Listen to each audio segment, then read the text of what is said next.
심령이 가난한 자는 복이 있나니 천국이 저희 것이며 애통하는 자는 복이 있나니 저희가 위로를 받을 것이며 온유한 자는 복이 있나니 저희가 땅을 기업으로 받을 것이며 의에 줄이고 목마른 자는 복이 있나니 저희가 배부를 것이며 긍휼히 여기는 자는 복이 있나니 저희가 긍휼히 여김을 받을 것이며 마음이 청결한 자는 복이 있나니 저희가 하나님을 볼 것이며 화평케 하는 자는 복이 있나니 저희가 하나님의 아들이라 일컬음을 받을 것이며 의를 위하여 핍박을 받는 자는 복이 있나니 천국이 저희 것임이라. 나를 인하여 너희를 욕하고 핍박하고 거짓으로 너희를 거스려 모든 악한 말을 할 때에는 너희에게 복이 있나니 기뻐하고 즐거워하라. 하늘에서 너희의 상이 큼이라. 너희 전에 있던 선지자들이 이같이 핍박하였느니라. 아멘. 사랑의 하나님, 이 말씀이 나와 우리 성도들의 삶이 되기 기도합니다. 죽어서도 지옥 갈 수밖에 없는 저희들을 주님의 십자가 은혜로 구원해 주심을 감사합니다.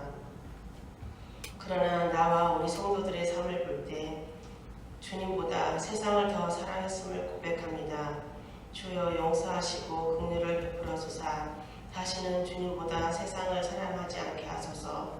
세상의 삶터 위에 믿음을 세우지 않게 하소서. 이 믿음은 바람이 불고 창수가 나면 금방 무너질 믿음임을 이 시간 고백하오니 내 안에 우리 성도들의 마음 안에 있는 세상 것을 철저히 회개함으로 십자가에 못 박고 주님이 허락하신 마음에 믿음의 반석을 세울 수 있도록 성령님 도와주세요. 어느 날 눈이 펑펑 내리는 추운 겨울날 한 노숙자가 너무 추워 지나가는 한 남성에게 따뜻한 커피 한 잔 마실 수 있는 외분을 구걸할 때 그 중년의 남자분께서는 자기가 입고 있던 외투와 장갑을 그 노숙자에게 입혀주고 자기 지갑에 있는 5만 원 전부를 노숙인에게 주는 영상을 뉴스에서 볼 때 정말 이 땅에 믿는 성도들이 살아가는 사명을 봅니다. 주여, 내 주위에 있는 이웃을 바라보는 눈을, 사랑을 나눌 수 있는 마음을, 그 사랑을 전할 수 있는 손과 발의 섬김이 있기를 원합니다. 주님, 나와 믿음의 자녀들과 믿는 우리 성도들이 온전히 주님만을 바라보고 오직 주님만을 사랑하며 십자가의 삶을 살아가기 기도합니다. 성령이여 도와주소서. 주여, 마지막 때에 주님 앞에 섰을 때 생명책에 기록된 자가 되어 천국잔치에 참여하며 천국에 들어갈 수 있는 자녀들이 되길 기도합니다. 저희에게 목마름과 갈급한 심령을 갖기 원합니다. 주님 주신 생명으로 살아가게 하소서. 언제나 나와 믿음의 자녀들과 우리 성도들에게 변함없는 사랑을 주신 은혜와 감사 찬양을 드립니다. 늘 말씀과 기도와 감사함으로 나아갑니다. 주여, 감사합니다. 사랑합니다. 고맙습니다. 예수 그리스도의 이름으로 기도합니다. 아멘.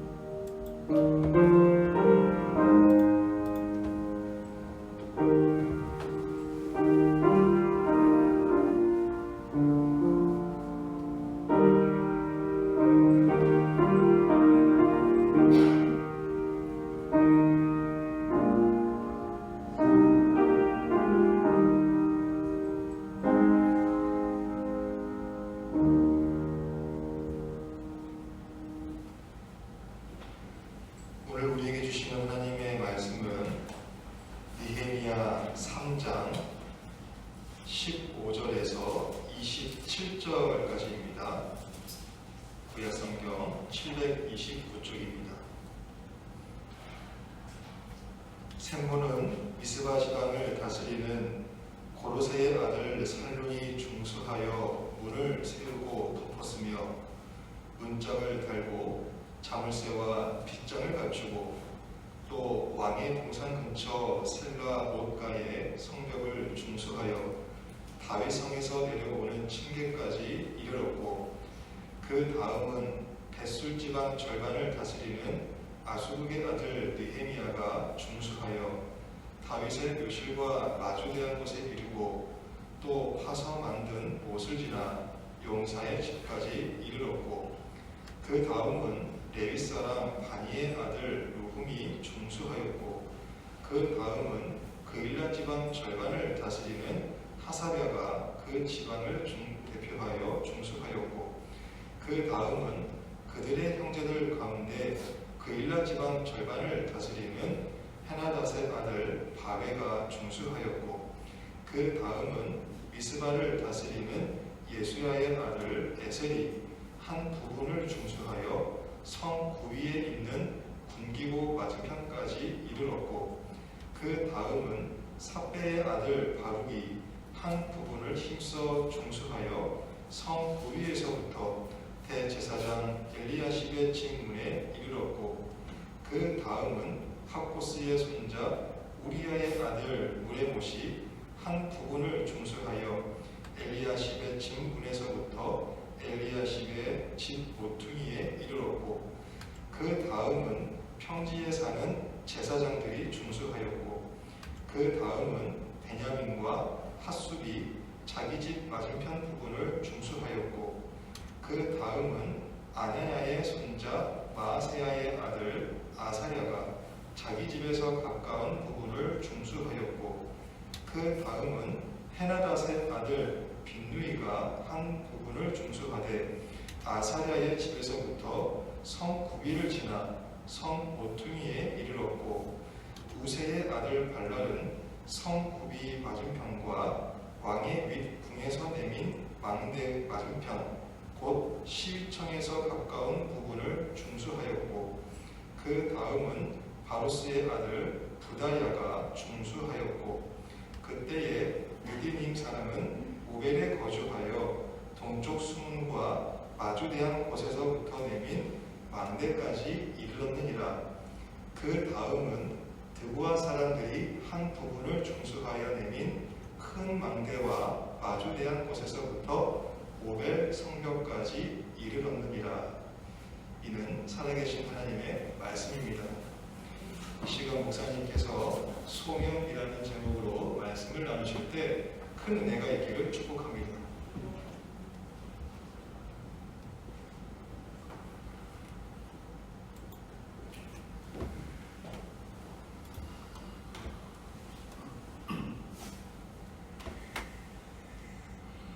네, 이번 한 주간도 우리 하나님의 은혜가 우리 현대 교속한 성도님들 모두의 삶 속에 가득하시기를 축복합니다. 우리가 하는 모든 일들, 그것이 교회 안에서의 일이든 또 밖에서의 일이든 우리의 삶의 자리를 하나님의 부르심의 자리라고 생각하고 그 하나님의 부르심을 따라서 살아가는 것이 소명입니다. 그런데 이 소명과 관련해서 우리가 좀 생각을 할 때 중요한 것들이 좀 있습니다. 예를 들면 이런 겁니다.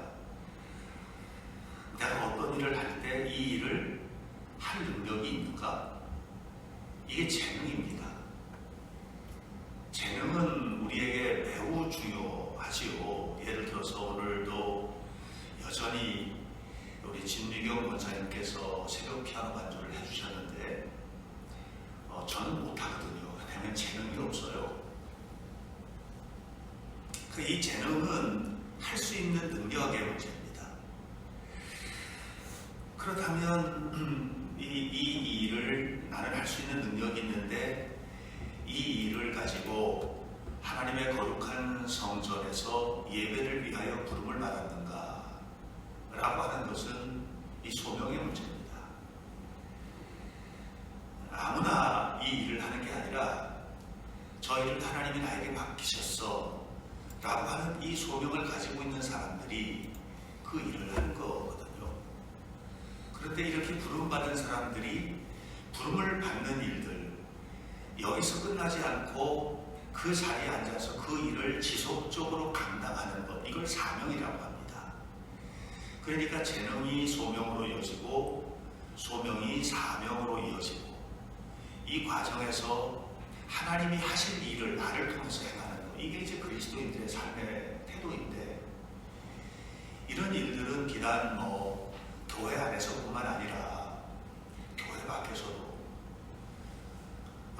우리가 알다시피 머리가 참 좋은 재능을 가졌던 마리 퀴리는 자기가 하나님의 소명을 듣고 과학적 연구에 들어가서 온몸이 방사성에 노출이 되어가지고 나중에 연약한 가운데 숨을 거둘 때까지 사명을 감당했잖아요. 그리고 인류에 기여한 게 얼마나 큽니까? 그러니 이제 우리가 재능을 소명으로 잊고 또 그 소명에서 사명을 감당해 나가는 이 과정의 일들은 교회 안에서도 교회 밖에서도 그리고 또 가정이나 일상의 생활 속에서도 이런 일들은 늘 그리스도인으로서 우리의 삶의 어떤 패턴이 되어야 된다고 생각을 합니다. 제가 참 좋아하는 역사적 신앙의 위인 가운데 한 사람이 에릭 리들이라는 사람인데, 아시는 분은 아실 거예요. 1924년 파리올림픽에서 400m의 세계 신기록으로 금메달을 딴 그런 사람이에요. 원래 중국 선교사의 아들로 태어났습니다. 어렸을 때에 심하게 병이 걸려서 아마 좀 제대로 걷지도 못할 것이라고 생각을 했던 이 아이가 하나님의 은혜와 부모님의 정말 간절한 기도 속에서 이제 회복이 되고, 그리고 이 아이가 걷지도 못할 것이라고 생각했던 이 아이가 달리는 재능을 가진 거예요. 너무 잘 달리는 거, 이 재능이에요. 에릭 리들이 이런 얘기를 한 적이 있습니다. 하나님은 나를 빨리 달리는 사람으로 만들어 주셨습니다. 그래서 나는 빨리 달릴 때 하나님의 손길을 경험합니다. 그랬습니다. 에릭 리들과 관련된 정말 은혜스러운 얘기들은 좀 많은데, 다 내려놓고 이렇게 파리 올림픽에서 400m 금메달을 따고 국가적 영웅이 되거든요. 그리고 난 다음에 그가 어릴 적부터 꿈꾸던 일들을 하나님이 계속 생각하게 하셨어요. 그거는 중국에서 선교지에서 자신을 부르고 계시다는 것을 느끼는 거예요. 그래서 편안하게 갈 수 있는 모든 길들을 내려놓고 중국으로 갑니다. 이 일을 할 때에는 누이 동생의 역할이 컸습니다. 정말 믿음이 좋았던 누이 동생이 아빠에게 하나님께서 오빠에게 하나님께서 오빠를 어떻게 부르셨는지를 기억해야 된다고 얘기해 줍니다. 그 얘기를 들으면서 하나님이 직접 귀에다 대고 얘기하는 게 아닌 거예요. 지금 소명을 깨닫게 되고요. 그리고 중국으로 가서 그곳에서 사명을 감당하다가 끝까지 그들을 위해서 일을 하다가 돌아가셨어요. 돌아가신 후에 그곳 사람들이 그를 위해서 무덤을 만들고 초라하지만 비석을 세웠는데, 우리의 영웅 이곳에 잡힌다. 하나님의 영웅은 우리의 영웅도 되는 거예요. 이게 그가 가지고 있었던 재능, 내가 재능을 위해서 살 거냐 아니면 소명을 위해서 살 거냐. 그가 달리기를 훈련하고 하는 모든 과정에서 배웠던 인내, 또 그것을 통해서 성취의 기쁨, 최선을 다해서 노력하는 삶, 이 모든 그 에너지들이 소명과 함께 선교 사역지에서 펼쳐지는, 그리고 그에게 주셨던 하나님의 일들을 끝날까지 사명을 감당했던 그런 모습들이죠. 느헤미야는 페르시아에 살았습니다. 술관원이 되었습니다. 이게 재능입니다. 열심히 공부했고 최선을 다해서 노력했고 그 그에게 하나의 관직이 주어졌는데 그것은 왕의 비서실장이 되는 관직의 축복을 받은 거예요. 이거는 그냥 준 게 아니고 노력의 결과예요. 하나님을 믿는 사람들이 어떻게 노력하고 어떻게 살아야 될지, 어떻게 재능을 획득해야 될지, 이것은 여러분들이 그냥 기도만 하면 주어지는 것이라고 생각하면 안 돼요. 하나님께서 기도하는 우리의 마음을 주시고 또는 삶의 환경들을 완전히 뒤바꿔 주시기도 하지만 우리를 격려하셔요. 그래서 우리로 하여금 재능의 사람이 되게 하시는데 느헤미야는 술관원이 된 겁니다. 놀라운 재능을 갖게 된 거죠. 그런 그에게 어느 날 몇몇 사람들이 왔습니다. 그리고 말합니다. 예루살렘에 사는 사람들 형편없이 삽니다. 성은 다 무너졌습니다. 성문은 모두 다 불탔습니다. 이게 어디가 길이고 어디부터 어디까지가 성이고 드나드는 곳이 어딘지 분간이 안 될 정도가 되었습니다. 이 말을 듣는데 마음이 너무 무너질 거예요. 그리고 이 일을 해야 되지 않아? 그는 바로 그 순간에 이 느헤미야가 소명을 느끼는 겁니다. 그러니까 느헤미야가 가지고 있었던 이 엄청난 재능, 이 재능이 소명과 이어지면서 돌아가잖아요. 예루살렘으로 돌아갑니다. 돌아가서 예루살렘 성을 건축을 하는데 그에게 주어진 사명을 감당하죠. 이걸로 끝나지 않습니다. 하나님의 부르심은 비단 그냥 성벽을 건축하는 걸로만 있는 게 아니라는 것을 알고 예루살렘의 거민들의 영적 부흥을 위해서 삶을 불태우게 됩니다. 에스라와 함께 그 일을 하게 되는데 그것도 사명으로 이어지게 되는 거죠. 그러니까 느헤미야의 이런 그 예루살렘 성 건축은 단순하게 성을 건축하는 것만 보는 게 아니라 그가 어려서부터 자라면서 쌓았던 재능, 이 재능이 담보가 되지 않았더라면 그는 예루살렘에 가도 그 일 못해요. 왕이 도와주지 않는데 어떻게 해요? 돈은 어디 있어요? 또 그냥 별볼일 없는 사람이 와서 예루살렘을 건축해야 된다 말을 하면 그 예루살렘에 살고 있던 그 사람들이 일을 하겠어요? 그건 하지 않아요. 이만큼 재능을 갖는 게 중요하고 위치를 갖는 게 중요하고 힘을 갖는 게 중요한데 이런 힘을 가지고 하나님의 소명을 따라서 성을 건축하는 그 과정이 느헤미야서에 들어져 있는 것입니다. 소명을 영어로 보케이션이라고 합니다. 이 말의 원래 어원은 보이스로부터 연결되는 말입니다. 보이스라는 말은 음성이라는 뜻이잖아요. 그러니까 하나님의 소리를 듣는 거예요. 어떻게 들어요? 때로는 설교를 통해서 들어요. 성경을 읽다가 들어요. 눈으로 보고 들어요. 우리 교회에 이런 게 부족한데 나는 이런 재능이 있잖아. 그 순간에 소명을 느끼는 거예요. 그 소명이라는 게 어떤 사람들은 그 순간 내 마음 깊은 곳에부터 하나님께서 말씀하시는 음성을 들었다. 이렇게 표현을 하지만 그 표현은 상황을 해석해서 그렇게 말을 하는 거예요. 다시 말하면 보고, 듣고, 느끼고 이런 모든 과정을 통해서 내 마음 깊은 곳으로부터 하나님의 음성을 듣는 거예요. 그리고 그 일을 사명으로 이어가게 되는 것이죠. 다시 말하면 하나님께서 우리에게 보여주시는 것, 느끼게 하시는 이 모든 것들과 내 재능이 결합되면서 그 속에서 하나님의 소명을 느끼고 그 일들을 감당해 나가는 것, 이것이 그리스도인들의 삶입니다. 우리 교회는 그런 소명자들이 너무너무 많아요. 예를 들어 볼까요? 우리 김미영 장로님은 음식 만드는 것을 참 잘하세요. 재능이에요. 아무나 다 그렇게 하지는 않아요. 그런데 어느 날 우리 교회는 그냥 이 일을 잘 할 사람이 필요한데 내가 그 일을 해야 되는 거 아닌가? 그 순간 소명을 느끼는 거예요. 그리고 늘 그 일을 감당하시는 거예요. 사명을 감당하시는 거죠. 그것이 교회 학교 안에서든지 아니면 차량을 운행하는 것이든지 성가대에서든지 내가 하는 이 가지고 있는 것들을 소명으로 느끼는 사람이 평생의 사명으로 감당하는 것이지. 다시 말하면 우리가 가지고 있는 모든 것들이 하나님 앞에 쓰여질 수 있으면 좋겠다는 얘기를 제가 지금 하는 것입니다. 느헤미야가 소명을 느끼는 순간 그의 삶은 송두리째 바뀌었죠.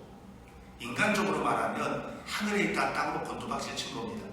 그 편안한 페르시아의 세계 최고의 선진 도시에서 살던 그가 어느 날 그냥 집이라고 제대로 되어지지도 않은 황폐한 땅으로 간 거잖아요. 그것이 공무원 생활로 말하면 좌천이죠. 서울에서 근무하던 사람이 저 제주도로 가라 그러면 좌천 당한다고 하잖아요. 그게 좌천 정도가 아니라 아주 심하게 무너지는 것이거든요. 그런데 느헤미야는 소명을 가지고 그것을 갔어요. 사명을 감당하기 위해 갔거든요. 너무 행복한 거예요. 그 자리가 무너진 자리가 아닌 거예요.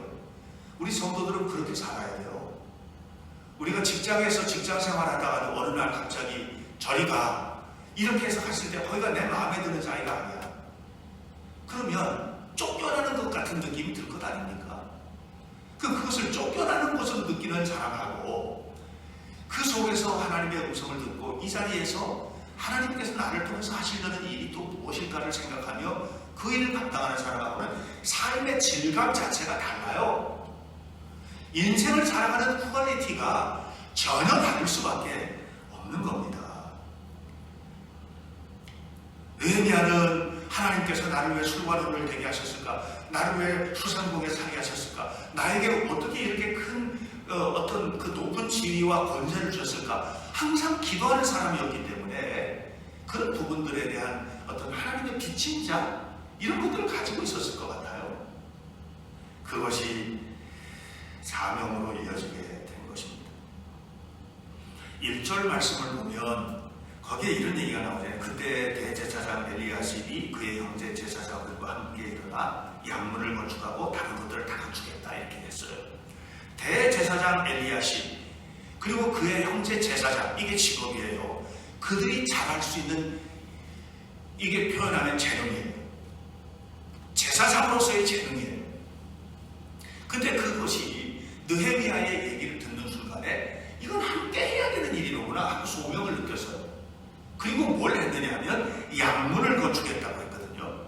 양문은 어떤 문이냐면 제사장이 제사를 드리기 위하여 들어가는 문이에요. 이 문을 내가 건축해야 되겠다고 하는 이 문은 적어도 우리 제사장 가문에서 해야 되지 않아? 라는 소명을 느꼈고 그것을 사명 감당하는 것으로 간 거예요. 그러니까 이 재능을 가지고 소명을 경험하고 사명으로 이어지는 이 모든 일들은 우리의 삶의 사소한 것으로부터 큰 일에 이르기까지 정말로 우리가 잘 감당해야 한다고 저는 생각합니다. 릭 워렌이라는 유명한 목사님이 계신데 목적이 이끄는 삶, 저희 교회에서도 이 책 가지고 스터디도 한번 했었는데요. 전에 이런 얘기를 해요. 물고기가 물에서 살도록 만들어졌으니까 땅에서 살면 행복하지 않을 거다. 행복하지 않죠. 죽죠. 독수리는 하늘을 날도록 그렇게 창조되었는데 땅에서 뛰어가라고 하면 행복하지 않을 것이다. 행복하지 않죠. 당연히. 하나님의 사람이 세상만 보고 살 때 과연 거기에서 얼만큼의 행복을 느끼겠는가? 이게 릭 워렌이 하는 얘기예요. 우리는 하나님의 형상대로 창조된 사람이기 때문에 하나님이 부르시는 자리, 하나님이 나에게 왜 이런 재능을 주셨지? 이런 재능을 가지고 이 일로 무슨 일을 해서 여러분 제가 조금 좀 거창한 얘기 할게요. 내가 이 일을 통해서 어떻게 인류에 기여할 것인가? 인류에 기여하는 거예요. 우리 하이닉스 반도체에서 반도체 하나 만드는 것도 인류에 기여하는 거죠. 어떻게 이 지구적인 산업에 기여할 것인가? 이게 뭐 좀 너무 거창합니까? 사람이 다르지 않겠어요? 이거 해가지고 그냥 내가 이거 해가지고 그 돈 벌어가지고 내 인생이 언제나 행복해질 것인가? 이렇게 사는 사람하고는 질이 다르죠. 여러분이 가지고 있는 그 재능을 가지고 하나님이 나를 현대교회로 부르셨으니 그냥 주일날 다니면서 예배만 드리는 자로 머무르는 것이 아니라 내가 이 교회에서 내가 감당해야 될 하나님의 부르심의 자리는 어딘가? 하나님이 나를 부르셨으니 그 일을 내 평생의 사명으로 감당하리라. 이런 믿음으로 살 때 하나님이 그 그릇 속에 담아주시는 것이 얼마나 크고 놀랍겠습니까? 근데 우리 그렇게 안 하잖아요. 내가 소명을 가지고 어떻게 감당할 것인가, 이게 아니라 내 마음에 끌리는 것, 내가 하고 싶은 것, 이게 사명으로 이어지지 않고 하고 싶으면 하고 아니면 말고, 그러다가 이 평생의 사명을 감당하는 것이 아니라 그래서 항상 이게 끊어져 버리고, 그래서 교회에서는 늘 저분이 관두면 저 자리를 누가 채워야 되나, 이것을 고민해야만 하는, 그렇게 한다면 이 교회가 언제 어떻게 발돋움해서 다음 세대를 준비하고 또 그 다음 세대를 준비하고 하나님 나라를 이 땅에 만들고 그렇게 하겠어요? 모두가 함께 해야 되는 거예요. 이 교회 안에서 이 사명의 자리를 모두가 함께 찾아야 되는 거예요. 여러분의 가정도 하나님이 부르신 자리예요. 여러분의 직장도 하나님이 부르신 자리예요. 이 교회도 하나님 부르신 자리예요. 사명 감당하셔야 됩니다. 그것을 위해서 여러분 재능 주신 거예요. 오늘 느헤미야가 그 일을 그렇게 소중하게 감당했을 때 150여 년 만에 다시 건축되는 성인데 150년 동안 무너져 있던 거거든요. 52일 만에 이걸 완료를 합니다. 여러분, 그 속에는 확실한 소명, 확실한 사명, 가지고 있는 재능을 완전히 쏟아붓는 헌신, 온 유대인들이 함께 참여하는 거룩한 동참, 그리고 하나님의 도우심이 있었던 겁니다. 여러분의 삶 속에 이와 같은 은혜가 가득하길 바라고, 이번 한 주간도 여러분이 서 있는 자리에서 하나님의 사명을 잘 감당하시길 예수님 이름으로 간절히 축복합니다.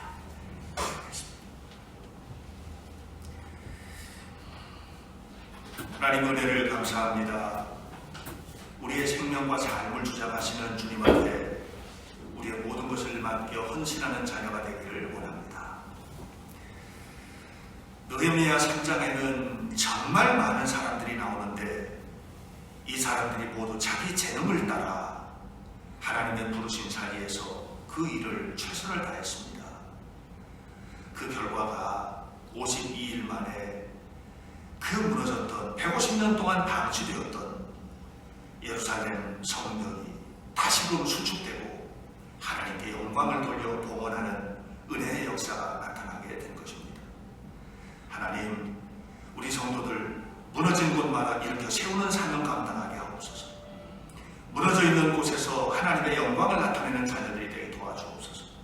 언제나 함께 하시는 주님을 따라서 주와 함께 동행함으로 하나님의 축복을 이루게 하시고, 이를 통해서 주의 거룩한 사명자로 세워질 뿐만 아니라 더욱 크게 축복하시는 하나님의 복을 받아 누리게 하옵소서. 오늘도 귀한 예물 하나님 앞에 드렸습니다. 받아주시고 1000번째 속에 또 감사 예물 속에 담겨져 있는 모든 기도의 제목들 응답의 손길을 더하여 주옵소서. 우리 하나님이 함께 하시는 복된 날 되기를 간절히 원하며 예수님 이름으로 기도하옵나이다. 아멘. 하늘에 계신 우리 아버지여, 이름이 거룩히 여김을 받으시오며 나라가 임하시오며 뜻이 하늘에서 이루어진 것 같이 땅에서도 이루어지이다. 오늘 우리에게 이러한 양식을 주시옵고 우리가 우리에게 죄 지은 자를 사하여 준 것 같이 우리 죄를 사하여 주시옵고 우리를 시험에 들게 하지 마시옵고 다만 악에서 구하시옵소서. 나라와 권세와 영광이 아버지